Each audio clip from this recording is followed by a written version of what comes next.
מסכת קינים, page 23b, Bezrat Hashem. We are in the Mishnah number 5, 23b, and God willing, today we're going to complete Perek Sheni, the second chapter. Again, because of the Mishnayot of Kinim involved with details, we want to emphasize those who read Hebrew, they should use the books like the Ken Shlomo, Ken Meforeshet, books like that, very important, and that's the foundation of our Shiurim. And we explain in the past several dapim that we have to differentiate between Ken Meforeshet, which means the one who gives that offering, it was clearly spelled out for what purpose, and we explain in the past several days that has to be to two separate reasons. One is for elevation offering, olah. The other one is for chatat. And here Mishnah Kedusha talk about different location of those birds that was again designated in advance. Chatat mikan ve'olah mikan. You have on one side the bird that was designated as a offering, a sin offering, and that was on one side, and the elevated offering, the bird offering, was on the other side. And here is the problem. Those were already said for what purpose. We said clearly, one side sin offering, one side burn offering. That's meforash, that's clearly utter, spell out in advance, and that's the goal for each of them. Here is the issue. In the middle, between the sin offering and the burn offering, it was stuma. It was the pair that was undesignated fledgling. Ustuma ba'emtza, which is two birds that was not designated clearly in advance, and they are in between what? Between the sin offering and the burn offering. Now, here is the case one. Parach mina emtza latzdadim. So what happened here? You have the fledgling that is satum, is an undesignated pair, and it flew from where? From the middle of, in between the sin and the burn offering, and they go to the sides. Eichad heilach, ve'eichad heilach, which means one ends up in one side, sin offering, the other one ends up by the other side of meforash, which is the burn offering, so that one become intermingled with the burn offering, and the other one was intermingled with what? Sin offering. Lo hifsid klum. One has lost nothing. The idea here, soon we see the Rambam. Since we do not know which one is the right, miyamin satum, or maybe in the small, the other side. So one of those ofot stumim, undesignated, combined with the sin offering, and one is combined with the burn offering. So therefore, since each of them stand independently, the chatat stand there in advance, meforash independently, the olah, the burn offering, the other side independently, so therefore is lose nothing. Ela, yomar. Do you remember in the past days we explained that there's the two stages. One is meforash, the yoledet, whatever it is, zab, they announce in advance meforashot what is what, or the second possibility is the Kohen, who is the recipient, he announced which one and what. So Ela Yomar, when the Kohen is about to offer those fledgling, those kines, he said, זה שהלך אצל חטאות חטאת, וזה שהלך אצל עולות עולה. So here the Kohen should say, listen, this fledgling that went among the sin offering, that shall be a sin offering. And the fledgling that went among the burnt offering should be part of the offering of the burnt offering. The rationality behind that is, since the owner of the stuma, the undesignated one, did not spell out at the time of designation, therefore by force of circumstance you have to go only by what? By what the Kohen declare upon receiving them. So therefore, when the Kohen brings those offering in the side of the sin offering, which is lemata michut hasikra, on the bottom of the altar, he announced this is part of the sin offering. And therefore what he is basically saying, in that sense you can go even by the yesh brera, but the whole idea is he announced in advance that since all of that is part of the group, and that group was meforash originally as a sin offering, and that fledgling ran to the sin offering, so now by me, for example, the Kohen in that sense, announcing that this is a sin offering, so therefore it's all collectively part of the sin offering. The same, the other side, that this middle satum, undesignated, ran to the burnt offering that was designated in advance. So now when the Kohen declare, he takes them as a wrap-up together, and in that sense is go with the burnt offering. Now if you look at the language of the Mishnah, the Mefarshim said, it starts with the singular, chatat mikan v'olam mikan, and then continues with the plural, זה שהלך אצל חטאות, plural, זה שהלך אצל עולות, plural, which means the derivative is regardless if it's singular or plural. That's what Yom Tov said. Is no difference if there are many undesignated pair or it's only two. Chazar la'emtza. Here we have a new situation that the fledgling from the burnt offering, subsequently, it's a bird that they're running around, right? So what happened is returned to the middle, and another fledgling returned to the middle from the sin offering. So here, what we have here, since it's a mixture in between, you have, as we learned in the past Mishnayot, no other choice. Ha'emtzaim yamutu. Since we are not clear which one is a sin offering, which one is a burnt offering, and those who left in each side, we don't know, so the middle one must left to die. It's because the fledgling that returned might be fledgling that were already designated as burnt offering or sin offering. So each of the fledgling in the middle, it is impossible to determine whether it should be offered as a burnt offering or as a sin offering. However, they said, Elu yikrevu chataot, ve'elu yikrevu olot. Meaning, these fledgling in the group of sin offering shall be sacrificed as a sin offering, and those fledgling in the group of a burnt offerings shall be sacrificed as a burnt offering. Because each of them is befitting to be offered with its own group.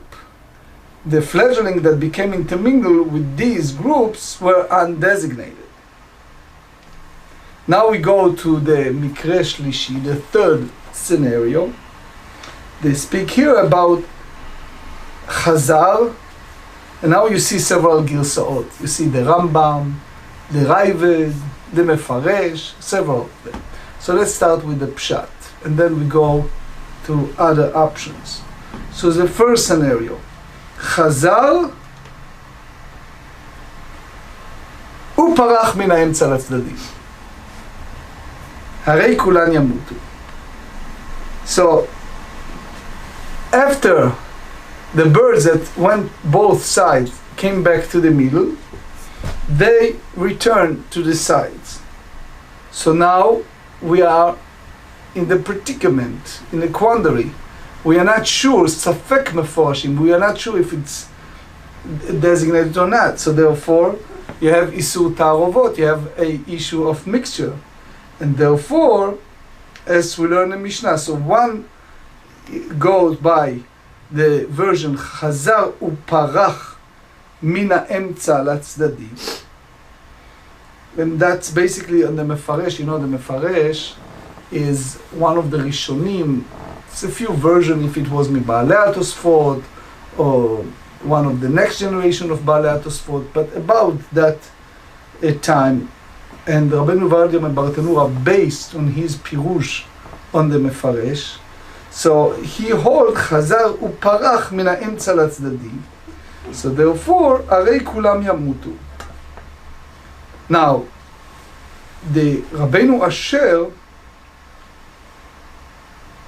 he is said that you cannot say o sheparach, which means, he said, we already learned early in the Mishnah that if the fledgling ran from the center to the side, he lose nothing. So therefore, he hold that it should be Chazar ufarach, Rabbeinu Asher. Because those in the middle was designated, and the sin offering ran between the burn offering and the burn offering, the elevator offering ran between those sin offerings. So since it's a concern that it may be mixture between designated bird, we cannot bring neither one of them. Another option, and this is the Ravid. The Ravid hold that the Girsa, the language here, should be Chazar. Chazar meaning only Ragozal Echad, only one fledgling. Or Sheparach, meaning that's applied to two gozalot, to two fledgling, which means if you go one, so Chazar letzad echad, he went to one side, and it was not clear if it's returned to the right side or to the left side. Or sheparach, the Ravid said, shtei gozalot, which means either to the right or to the left. The Rambam said that, you see it also in the Pirush of the Tzaddik Baal Ken Meforeshet, which we explained in the previous shiur. It's a big sgula to study from that Mishnah, that explanation. So the Ken Meforeshet based on the Rambam and Ken Shlomo, he explained the first scenario is Chazru Shtei Gozalot, the two fledgling return to what each one of them to different side. The second scenario is fledgling Gozal letzad echad, one fledgling goes to one area, and the other fledgling goes to the other side. So as you see, there are several Girsaot. There are those like Rabbeinu Vadim and Bartanura, the Shita Mikubetzet, that take away O sheparach, and they just said Chazar or Chozer min ha'emtza latzdadim. You see it, the Rashash, the Vilna Gaon, many others that go with different Girsaot. So what we see here is that the Mishnah said that it's because the status of each of the fledgling is ambiguous, is uncertain. So by force of circumstance, it's impossible to determine whether it should be offered as a burn offering or as a sin offering. So here we talk lechatchila. The Mishnah completely said when you have a mixture, ta'arovot, between different kinim, between different pairs.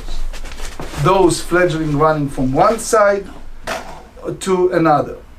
Now the Mishnah continues with general halakha klali in regards to those bird offering, and that's basically in a way introduction to those scenario which we're going to discuss by the end of the next chapter. Mishnah הקדושה. אין מביאים תורין כנגד בני יונה, ולא בני יונה כנגד תורין. Meaning, our Torah in the book of Leviticus starts with chapter 1 verse 14, chapter 5 verse 7, chapter 12 verse 8. In numerous places the Torah obligated to bring ken, to bring the pair, and the Torah used shnei torim or shnei bnei yona. So here we're referring to domestic pigeon. So one may not bring doves in lieu of pigeons, nor may one bring pigeons in lieu of doves. One may not bring a pair of a bird offering consisting of one dove and one pigeon, which means the Rabbeinu Asher derived from here that when he's bring the elevation offering or the sin offering, it has to be shnei minim shavim, the two equal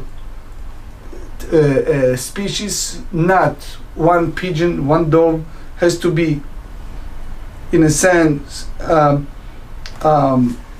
each can bring one sin offering, one elevator offering, one pigeon, one dove. No, the Malbim expand on that in the Vayikra, and that, by the way, applies to both, to obligatory or voluntarily Kinim, Shnei Torim or Shnei Bnei Yona, two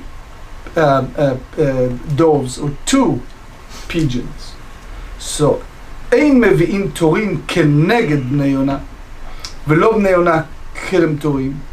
So, if one commit himself to bring a sin offering or elevator offering, so you have to bring the second one from the same category that he brought the first one, and he cannot bring from the other type, other pair. Keitzad.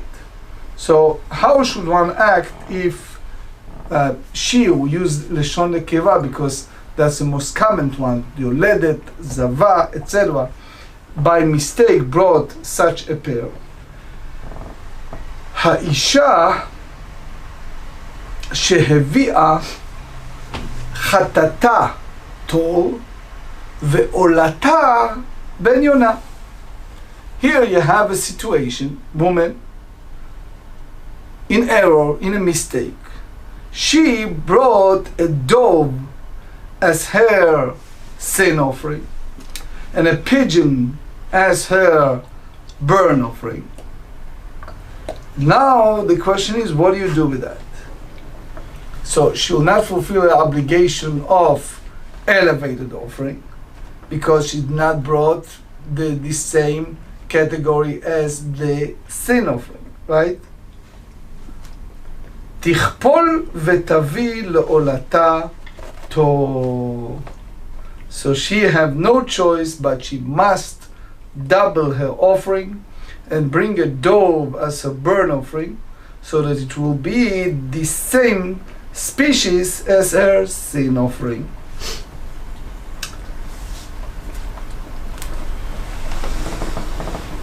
Now,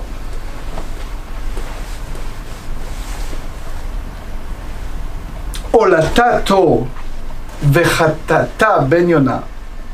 If you have in a reverse order, woman brought a dove as a burn offering and a pigeon as a sin offering, תכפול ותביא עולתה בן יונה. She must double her offering and bring a pigeon as a burn offering. So, as the Mefarshim explained, we start with Yoledet Aniyah. The Torah Kedusha tells us in the book of Vayikra, chapter 12, verse 8, ולקחה שתי תורים או שני בני עונה, אחד לעולה ואחד לחטאת, וכיפר על הכהן וטהרה. וכיפר, which is all dependent upon sin offering, we talk about very poor woman. She delivered a child and she cannot afford anything. So even the Rabbi Dr. said that she brought first burnt offering and then sin offering, she have to bring the double, and tichpol must double her offering and bring a pigeon as a burnt offering. The species of bird required for her burnt offering is always determined in accordance to the species that designated as a sin offering. Ben Azai Omer holchin achar harishon. Ben Azai here says a big chidush. He says that the species of bird offering followed the first fledgling that was designated, whether it was the sin offering or the burnt offering, which means, according to Ben Azai, not the sin offering determine what type of the offering, but the first is the one who make the mark, who determine. So if she brought first the elevated burnt offering, so therefore the sin offering needs to be the same species as the burnt offering. And the same the other way around. If it was the sin offering first, then she need to bring the sin offering the same as the burnt offering. Because he derived from the way that the pasuk changed when it's come to Yoledet and put Ola, elevated offering, prior to the sin offering, versus other psukim that brings the sin offering first. Ravid said that when you use Hisha She'evia, meaning that she designated it, that according to Ravid is not the offering itself, but the designation is the one, the expression of designation, that's one determined. The Rambam in Perush HaMishnayot expanded it, but anyway, so Ben Azai says, Holchin achar rishon, the species of the burnt offering followed the first fledgling that was designated, whether it was a sin offering or burnt offering. Another halacha when it's come to a korbanota of the burnt offering, האישה שהביאה חטאתה ומתה, יביאו יורשים או היורשים עולתה. Here you have a situation that woman who brought her sin offering and then she passed away prior to her burnt offering was offered, so her future generation, her heirs, should bring her burnt offering to fulfill her remaining sacrificial obligations. Soon you see the Rambam in Chod Mechusarei Kapara said that it has to be brought from the estate, even she is not designated during the lifetime, because that's part of the Shiabud HaNeches, that's Shiabud is Din Torahu. But anyway, Olata Vameta, however, if the woman brought her burnt offering and then she passed away, Yaviu Hayorshin Chatata, their heirs, the children, those who inherited her, should not bring her sin offering, because the sin offering whose owner passed away is not sacrifice. That's part of the halacha that, past is ever gone. It's nothing you can do. It's the en kapara lametim, Rabbeinu Asher said. So therefore, they don't bring her sin offering. So, few points. First is the Rambam. The Rambam in Ilchot Psulei HaMukdashim chapter 9 tells us where when you have a case where the sin offerings on this side and burnt offering on that side, and a pair of undesignated fledgling in the middle, if the fledglings of the middle pair flew away, one to this side and one to that side, one has lost nothing. Rather, you should say the one who flew to the sin offering shall be a sin offering, and the one who flew to the burnt offering shall be a burnt offering.